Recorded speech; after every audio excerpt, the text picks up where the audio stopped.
तुम लोगों के लिए नाश्ता लाई थी तो तुम लोग नाश्ता कर लो। उसके बाद नीचे आ जाना, वो कहकर उठने लगती है तो उनका हाथ आध्या के पैर पर दब जाता है और इसी के साथ आध्या की दर्द भरी सिसकी निकल जाती है तो आराधना जी उसे देखती है और उसका चादर हटा देती है। उसके दोनों पैर में घाव देख वो अद्वैत को बहुत गुस्से से देखाती है। अपने गुस्से में तुम ये तक भूल गए कि तुम्हारी बीवी भी अब तुम्हारे साथ रहती है हो। इतना गुस्सा भरा हुआ है तुम्हारे अंदर तो जाकर उसे अच्छी जगह इस्तेमाल करी, ना कि यूं मेरी बहू को तकलीफ पहुंचाओ। आध्या को घूरते हुए, और तुम इसे बचाने की कोशिश कर रही थी, वो गुस्से में कहती है। नहीं नहीं सासू माँ, मैं मैं वो हकलाते हुए कहती है। रहने दो तुम, ये तो है ही गुस्सैल और लापरवाह। तुम इतनी लापरवाह कैसे बन गई हो? बताओ, कैसे लगी ये चोट? इसने कुछ किया? वो अद्वैत को घूरते हुए आध्या से कहती है। हाँ, मैं तो जल्लाद हूं न, जो आपकी बहू को चोट पहुंचाऊंगा। अद्वैत चिढ़कर कहता है। तुम पे तो एक पैसे का भरोसा नहीं है मुझे। वो उसे घूरते हुए कहती है और आध्या के तरफ देखती है। वो सासू माँ, मैं कमरे की सफाई कर रही थी, बस उसी वजह से मेरे पैर में कांच चुभ गया। इसमें मिस्टर मित्तल की कोई गलती नहीं है। कसम से, वो अपने गर्दन पर हाथ रख मासूमियत से अपनी आंखें झपकाते हुए कहती है तो आराधना अपना गुस्सा ही भूल जाती है। ज्यादा दर्द हो रहा है? वो उसका पैर सहलाते हुए पूछती है तो आध्या न में सर हिला देती है। मुझसे झूठ बोलने की बिल्कुल जरूरत नहीं है। नाश्ता कर लो, उसके बाद ये तुम्हें हॉस्पिटल ले जाएगा। वो प्यार से उसका गाल सहलाते हुए कहती है। और तुम इसे हॉस्पिटल ले जाओ, और हाँ, जब तक इसके जख्म नहीं भर जाते तब तक इसे अपनी गोद में लेकर घूमोगे तुम। वो अद्वैत को घूरते हुए कहती है। क्या मतलब? अब मुझे 24 घंटे इसे अपने गोद में उठाकर घूमना होगा? माँ, अगर आप भूल रही है तो आपको याद दिला दूं कि मेरा ऑफिस भी है। वो चौंकते हुए कहता है। कुछ नहीं भूल रही हूं मैं। याद है मुझे कि तुम्हारा ऑफिस है, लेकिन कुछ दिनों के लिए तुम ऑफिस का काम घर से करोगे। वो गुस्से से कहती है। मेरे हाथ में भी चोट लगी है। वो बच्चों के तरह मुंह फुलाकर कहता है। आध्या के चोट के सामने तुम्हारी चोट कुछ भी नहीं है। और हाँ, अब मैं कोई बहाना नहीं सुनना चाहती, वो कहती है और वहां से चली जाती है तो अद्वैत आध्या को घूरने लगता है। क्या? मैंने उनसे कुछ नहीं कहा था जो आप मुझे ऐसे घूर रहे हैं? वो उसे बखुद को घूरते देख कहती है। और हाँ, अपने काम पर लग जाइए आप। उठाइए मुझे, अलमारी से कपड़े निकालने हैं आप। वो मुस्कुराते हुए कहती है तो अद्वैत अपना पैर पटकते हुए उसके पास आता है और उसे गोद में उठाकर अलमारी के पास ले जाता है तो आध्या अपने कपड़े निकालती है। चलिए, अब मुझे बाथरूम के अंदर छोड़ दीजिए, और हाँ, बाहर ही खड़े रहिएगा। वो क्या है न, मुझे कभी भी आपकी जरूरत पड़ सकती है। वो उसे चिढ़ाते हुए कहती है तो अद्वैत बस उसे घूरते हुए बाथरूम के तरफ बढ़ जाता है। आह, कौन कहेगा कि ये मासूम दिखने वाली लड़की अंदर से इतनी चालाक है। पहले तो खुद को जख्म दिया और अब मुझे अपने पीछे घुमा रही है। वो बड़बड़ाते हुए कहता है। तभी आध्या बाथरूम के अंदर से आवाज देती है तो वो चिढ़ते हुए अंदर चला जाता है। आराधना जी नीचे आती है तो उन्हें गुस्से में देख दिव्या और दक्ष एक दूसरे के तरफ देखते हैं। भाई ये इतने गुस्से में क्यों है? अब क्या कर दिया अद्वैत भाई ने? दिव्या दक्ष के तरफ मुड़कर कहती है, पता नहीं, पर इनकी शक्ल देख लग रहा है कि भाई और भाभी दोनों की वलास लगाकर आ रही है। ये हम पूछे क्या? दक्ष कहता है, पागल हो गए हैं क्या? अभी भी गुस्से में है वो। अगर हमने अभी कुछ पूछा तो हमारी लंका लग जाएगी। इससे अच्छा है कि हम चुप ही रहते हैं। वो अपनी आंखें बड़ी कर कहती है तो दक्षा में सर हिला देता है। अयान उठ गया।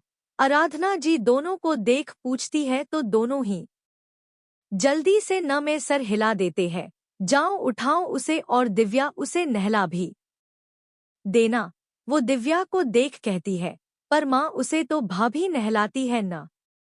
वो बड़ी मुश्किल से कहती है तो आराधना जी उसे एक नज़र देखती है। कोई कोई बात नहीं, मैं नहला देती हूँ उसे, वो जल्दी से कहती है और वहां से उठ जाती है तो दक्ष भी उसके पीछे निकल लेता है। आराधना जी गहरी सांस लेती है और नौकरों के साथ घर के बाकी कामों में लग जाती है। मिस्टर मित्तल, मुझे नहीं जाना अंदर, प्लीज ना। आध्या गाड़ी के सीट को जोर से गले लगाए हुए कहती है। आध्या छोड़ो उसे और अंदर चलो। देखो सब तुम्हें ही देख रहे हैं। अद्वैत उसे सीट से अलग करने की कोशिश करते हुए कहता है। इस वक्त वो लोग हॉस्पिटल के बाहर खड़े थे और आध्या अंदर नहीं जाना चाहती थी, इसलिए वो गाड़ी से बाहर ही नहीं निकल रही थी। हाँ तो देखने दीजिए न, वो तो देखेंगे ही उन्हें अंदर जो नहीं जाना है। आप नहीं जानते ये डॉक्टर न दवा बाद में देते हैं, इंजेक्शन पहले लगा देते हैं। वो उसकी बात सुन चिढ़ते हुए कहती है तो अद्वैत कुछ देर उसे घूरता है, फिर झुककर उसका हाथ सीट से अलग कर अपने गले में डाल उसे गोद में उठा लेता है और अंदर के तरफ बढ़ जाता है। ये क्या कर रहे हैं आप? छोड़िए मुझे, मुझे अंदर नहीं जाना, वो छटपटाते हुए कहती है। चुप, बिल्कुल चुप। जब देखो तब बस अपनी मनमानी चलाते रहती हो तुम। अब शांति से मेरे साथ अंदर चलो वरना मैं डॉक्टर से स्पेशली कहूंगा कि वो तुम्हें 2-3 इंजेक्शन लगा ही दे। वो उसे डांटते हुए कहता है तो आध्या उसे घूरने लगती है। वो लोग डॉक्टर के केबिन में जाते हैं। अद्वैत डॉक्टर को आध्या की अच्छे से पट्टी करने को बोल बाहर के तरफ जाने लगता है तो आध्या उसका हाथ पकड़ लेती है। वो उसके तरफ देखता है। प्लीज मुझे छोड़कर मत जाइए न, वो हल्की उदासी से कहती है। तुम्हें डरने की जरूरत नहीं है आध्या, यहाँ डॉक्टर है न, वो कहकर उसका हाथ अपने हाथ से हटाने लगता है तो आचा न में सर हिलाकर अपनी पकड़ और मजबूत कर लेती है। वो गहरी सांस लेता है और फिर उसके बगल में बैठ जाता है। डॉक्टर धीरे धीरे उसकी पट्टी हटाने लगती है तो उसकी पकड़ धीरे धीरे अद्वैत के हाथ पर मजबूत होने लगती है और उसके चेहरे पर दर्द के भाव आ जाते हैं। अद्वैत को अब उसके नाखून अपने हाथ में धंसते हुए महसूस हो रहे थे और उसके चेहरे पर भी दर्द के भाव आने लगते हैं। उसके नाखूनों के वजह से नहीं, बल्कि उसके चेहरे पर तकलीफ देखकर वो उसका हाथ सहलाने लगता है। कुछ देर बाद उसके पैरों की पट्टी हो जाती है। चलें, वो कहता है तो आध्या उसके तरफ देख न में सर हिला देती है। यही रहना है? कुछ देर पहले तो यहाँ आना भी नहीं चाहती थी तुम, वो उसे न में सर हिलाते देख कहता है। आप अपनी भी पट्टी करवा लो, वो मुंह फुलाए हुए कहती है तो उसका चेहरा देख अद्वैत को हंसी आने लगती है। वो अपनी हंसी कंट्रोल करता है और अपनी पट्टी करवाने बैठ जाता है। डॉक्टर उन्हें कुछ दवाइयां लिख कर देती है। उसके बाद वो लोग वहां से निकल जाते हैं। अद्वैत और आध्या घर आते हैं और अद्वैत आध्या को उठाए हुए ही अपने रूम के तरफ बढ़ जाता है। भाई तो पूरी तरह से अपनी ड्यूटी में लगे हुए हैं।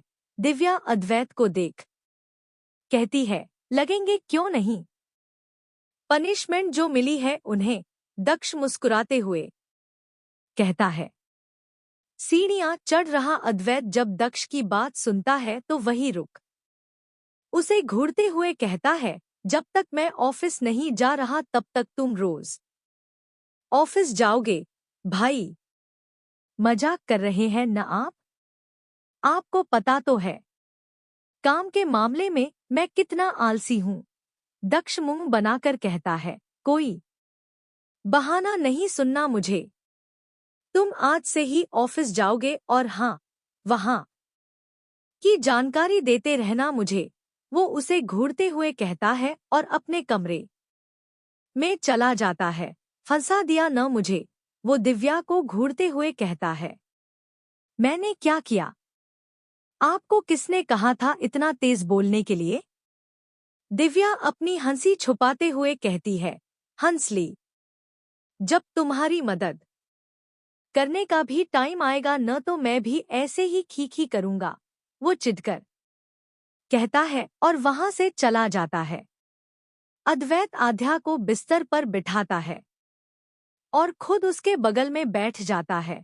बहुत भारी हूं न मैं, इसलिए आप भी थक गए? आध्या उसे देख कहती है, बिल्कुल नहीं, मैं जल्दी जल्दी सीढ़ियां चढ़ रहा था बस इसलिए थक गया। तुम बिल्कुल भी भारी नहीं हो। मैं तो कहता हूं खाना ज्यादा खाया करो तुम। अब आराम करो, मुझे कुछ काम करना है। वो कहता है तो आध्या हमें सर हिला देती है और लेट जाती है। अद्वैत कमरे से बाहर आ जाता है। अद्वैत नीचे आता है और सोफे पर बैठ लैपटॉप चलाने लगता है। ओए सीईओ, सुना है कुछ दिनों के लिए तुम मजनू बने हुए हो। अमित अंदर आते हुए कहता है, गलत सुना है तुमने, मैं बस उसका ध्यान रख रहा हूं, कोई मजनू नहीं बना हूं मैं। अद्वैत उसे घूरते हुए कहता है, अरे अभी नहीं बने हो तो बाद में बन जाओगे। वो उसके पास जाकर उसके कंधे में हाथ डाल कहता है, दूर रहो मुझसे। वो उसे घूरते हुए कहता है, सुना है कल हमारे जाने के बाद आयशा आई थी। इस बार अमित सीरियस होकर कहता है तो अद्वैत बस हाँ में सर हिला देता है। ओ गॉड, मुझे समझ नहीं आ रहा ये लड़की चाहती क्या है।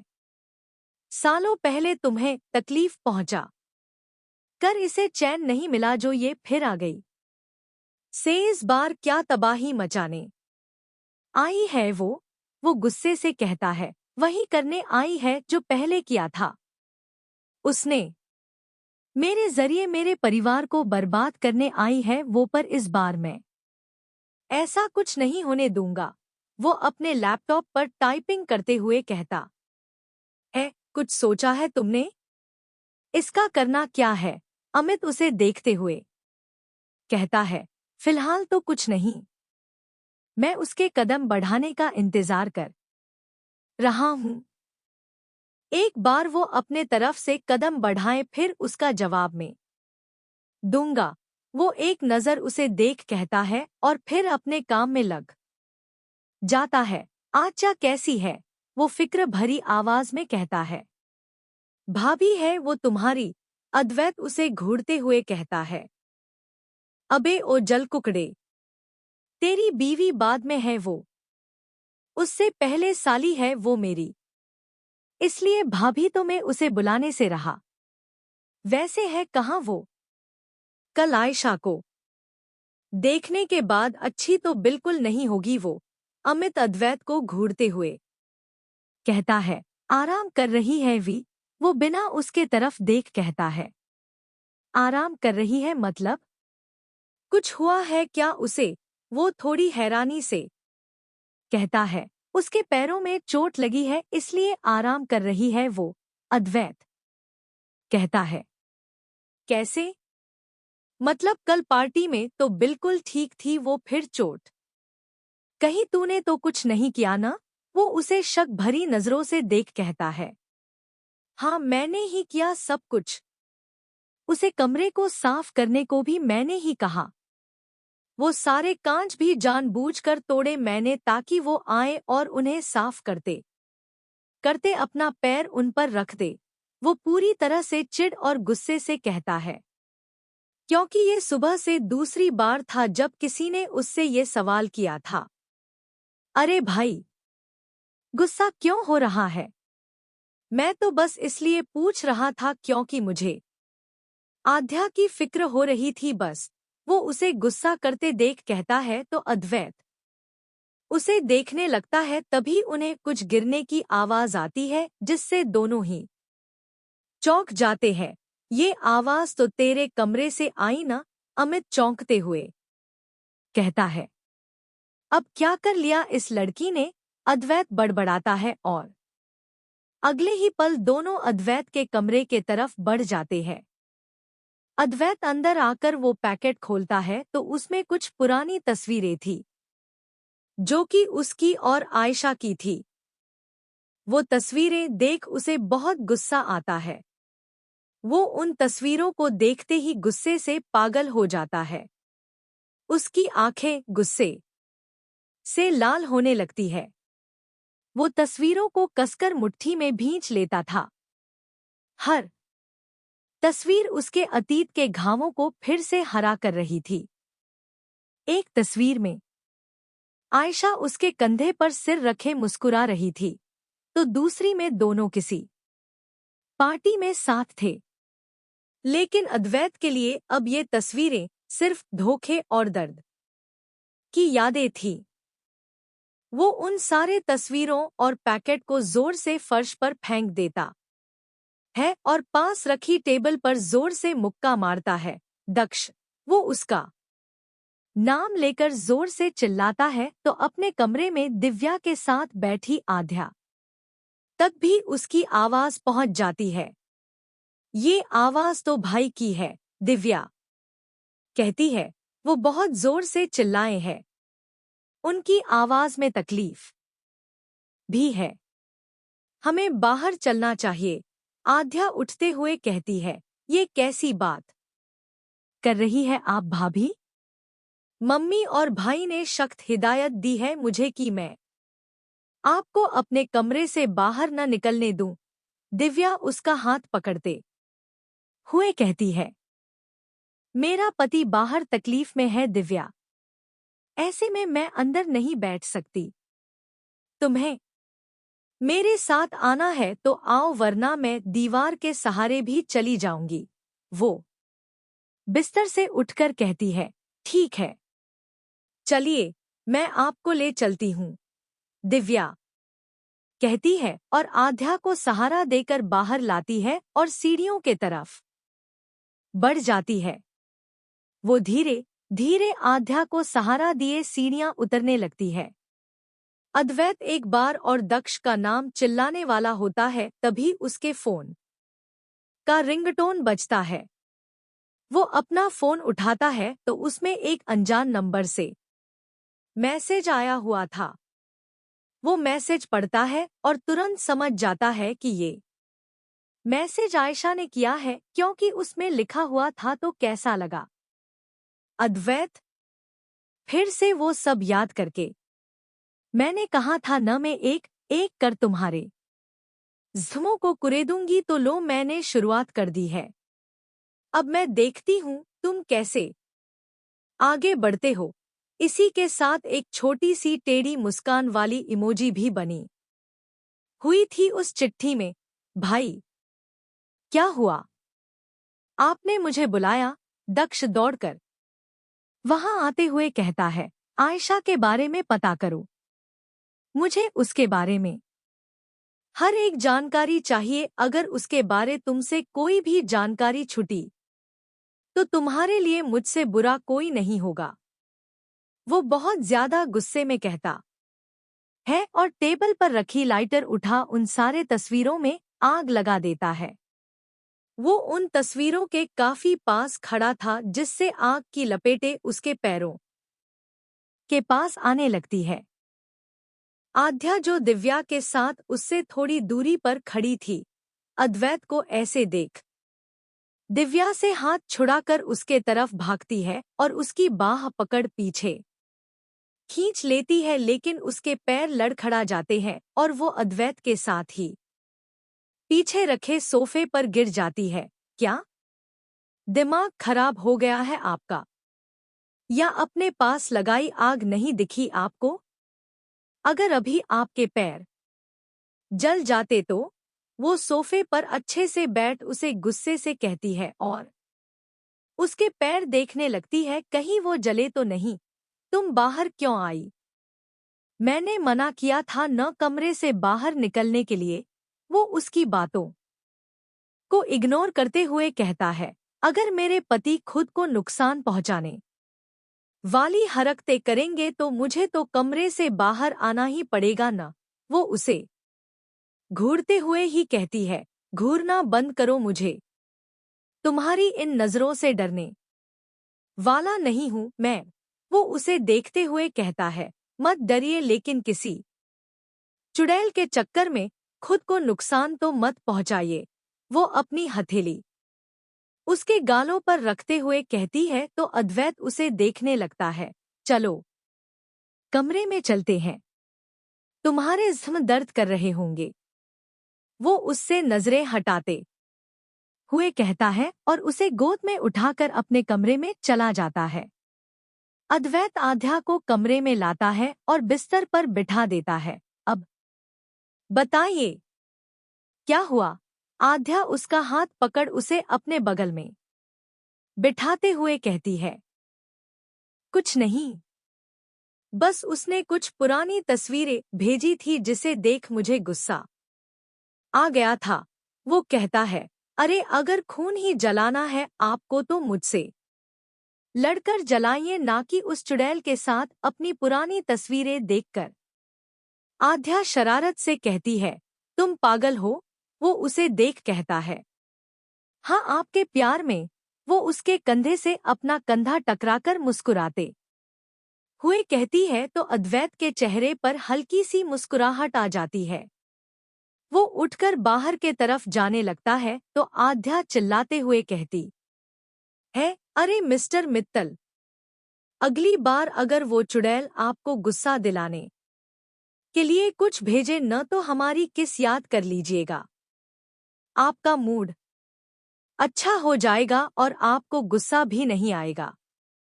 उसकी बात सुन अद्वैत को उसकी और अपनी पहली किस याद आती है और वो बेख्याली में मुस्कुरा उठता है। ओहो, बड़ी मुस्कुराया जा रहा है।